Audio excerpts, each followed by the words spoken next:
Hey there, Virgo. Thank you for joining me. So, your cards just sort of flew out. So, I've already laid them out, but let's just jump right in. I haven't looked at the bottom. Okay, the Six of Swords. So I really like when this card comes up because this is a point in your life where there has been something that has been mentally exhausting and taxing, and even maybe emotionally. I mean, if you think you're exhausted mentally, you're exhausted physically, emotionally. It just sort of can affect your whole life. So there's been some area where it's just been so stressful or even abusive on potentially on some level that you're just like, you know what? I Life is too short for me to deal with this situation anymore. And I am removing myself from the situation because I'm not going to tolerate it anymore. It's just it's too much. I'm done. And so you literally get a new job, leave a relationship, stop going to, if this is a group of people you hang out or a business you deal with or whatever, you're no longer going to deal with it anymore. You could also even move um, and literally travel to get away from the situation. Oh, I forgot. That's actually the foundation card. Oh, yeah.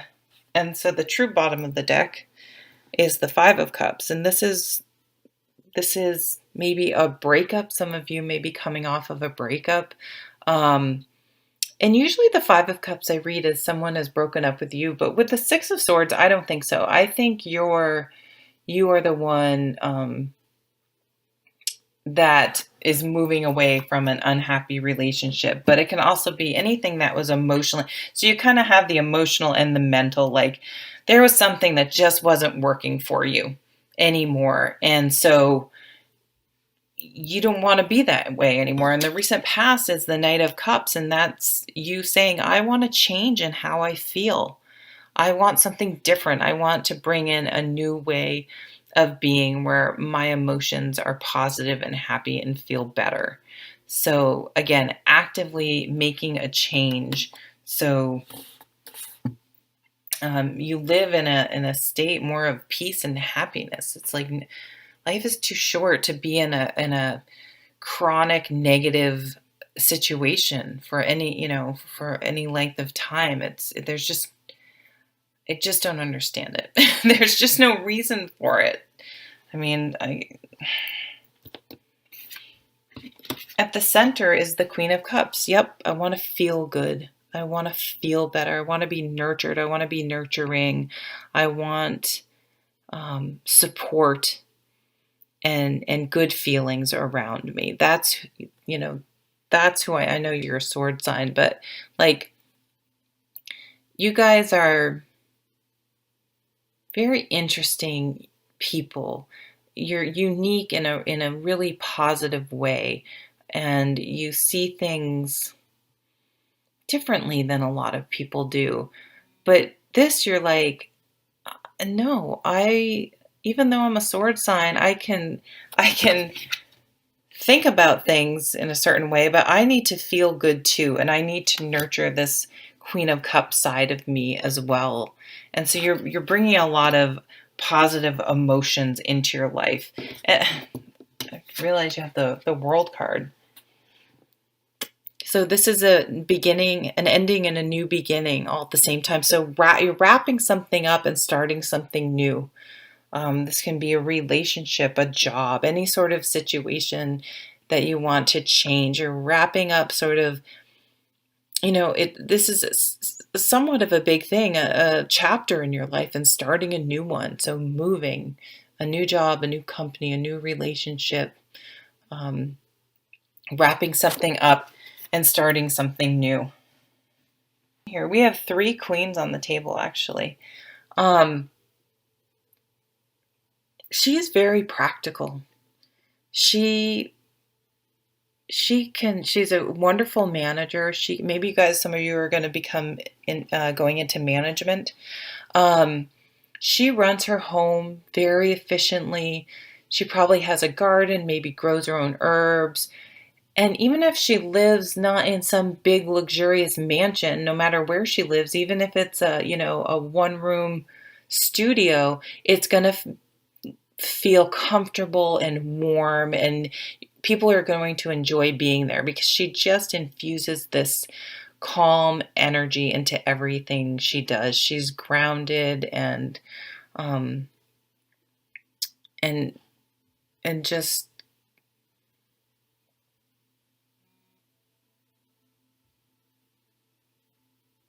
yeah, she just knows how to make people feel at home. And so, again, you want to feel better. You want to feel at home. You want to feel comfortable. There's nothing worse than feeling uncomfortable in your own home. I mean, your home should be your sanctuary. So really making your surroundings feel good for you. She came up in someone else's reading as well in the same, maybe it wasn't the same position, but it's kind of like, you know, sometimes a lot of people, I think, when you're sort of decorating your home, your space, you're always thinking about, oh, what if someone comes over? What would someone think about this? What would someone think about this? About that. Would they like it? I'm not saying all of you would, but human nature is to worry about what other people think. But I feel like you're going to start surrounding your home with what you want, what you like, what you think looks good, and not be so concerned about what anyone else coming into your home. So it's really going to be your space. Yeah, it's like you're really breaking free. You're really maybe going to surprise some people this month um, with what you're doing, with some of the actions you're taking. But you're really kind of like fed up and like, life is too short. And if I want to paint the walls of my house orange, I'm going to do it.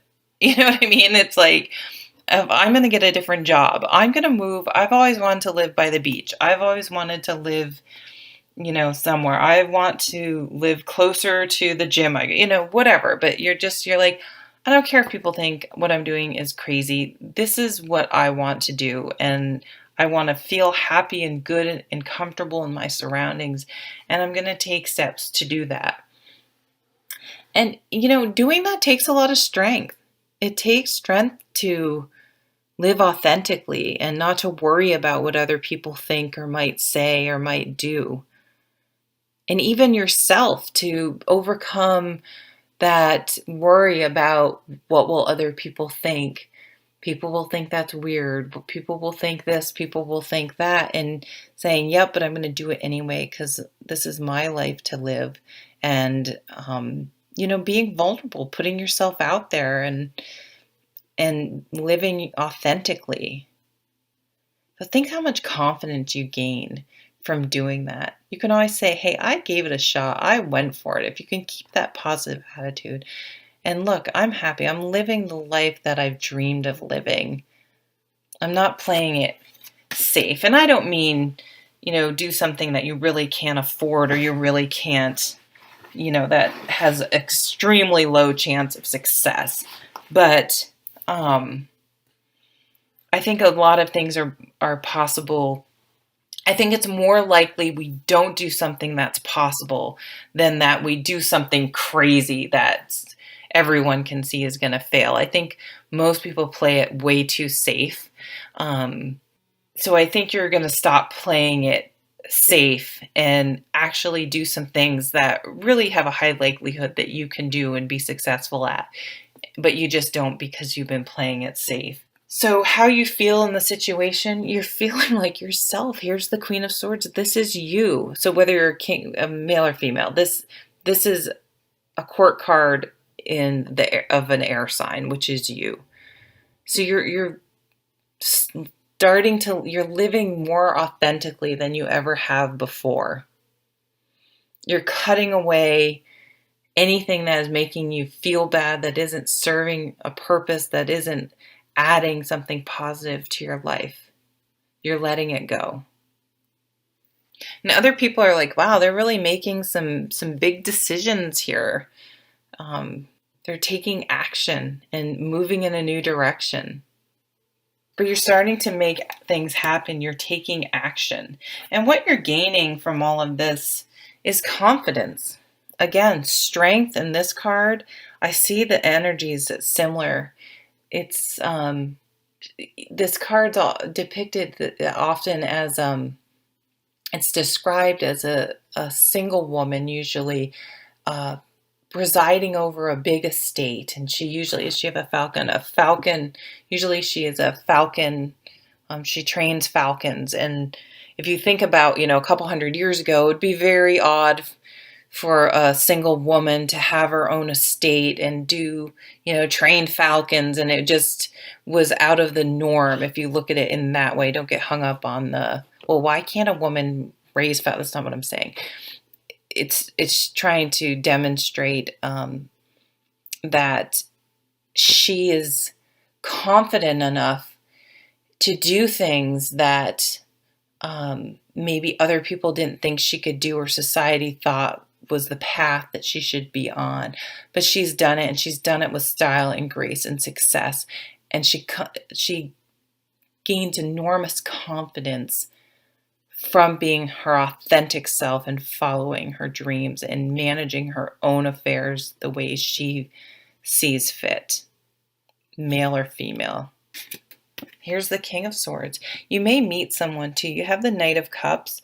And whenever I see the King and Queen of the same suit, again, don't get caught up on genders, but it's a match. It's sort of the perfect match, and they belong together. So someone maybe you belong to is going to then come in, but it's like you have to do some of this work. You have to make the decision to be authentic, to be happy, to make these choices that are best for you, to start off in a new direction, to sort of get yourself together first, get rid of excess baggage and hurts and things in the past, and then you attract, as you've gone through this process, you attract the right people because you're sending out the right energy and you're in the right place to be open to receiving the right thing, that you're attracting the right type of people and situations and energy into your life because you've made the decision, I don't want to feel bad anymore. I don't want to tolerate unnecessary stress in my life.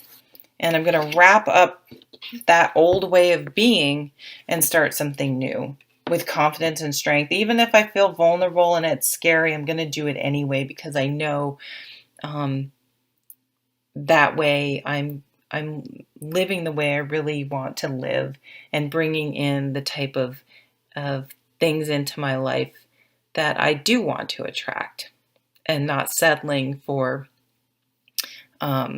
situations that don't make me happy and don't add to my life in a positive way. So thank you guys so much for watching. I hope you have a lovely month, and I'll see you at the next video. Take care.